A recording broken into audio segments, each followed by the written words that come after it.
Bread and Roses. In 1912, thousands of textile, fabric making workers in Lawrence, Massachusetts went on strike to demand better wages and working conditions. Their slogan was Bread and Roses. Many of the workers were children. Jedrick, watch out! Jedrick looked up as a cart loaded with thread careened toward him. As he jumped out of the way, he tripped and sprawled head first onto the factory floor. The heavy cart rolled by, missing him by inches. His friend Salvatore rushed over. Hey, that was close, Salvatore said, offering him a grimy hand to help him up. Come on, we need a break. Jedrid looked around. But the foreman, he began. He won't notice us, Salvatore replied. Come on. Children working in a textile factory. The small boy threw his weight against a heavy wooden door. Jedrick followed him, and they spilled through the opening. It was slightly quieter in the storeroom, so they didn't have to shout over the roaring looms of the factory. Salvatore sat down on the bale of cloth. Although Jedrick was 11, a year older than Salvatore, he looked up to the younger boy.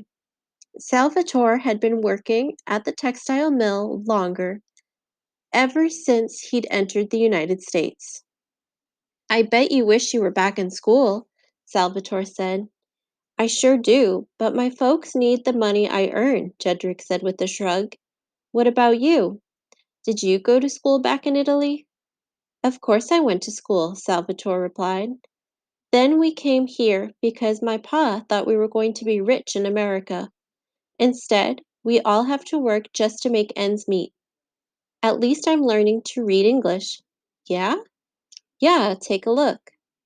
Salvatore reached into his trousers pocket and pulled out a crumpled piece of paper. Jedrick saw it held up to the dim light from a grime-smeared window and saw that it had writing in 6 different languages.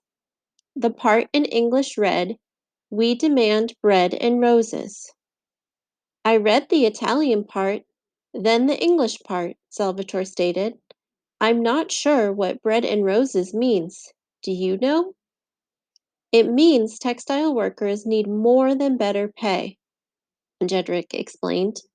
It means we want a decent life. We want to work in safer conditions. Salvatore stood up, took the paper from Jedrick, and folded it carefully. Sounds good to me. Well, maybe someday, but now we'd better get back to work before the foreman notices we're missing. They pushed open the door and returned to the roaring machine.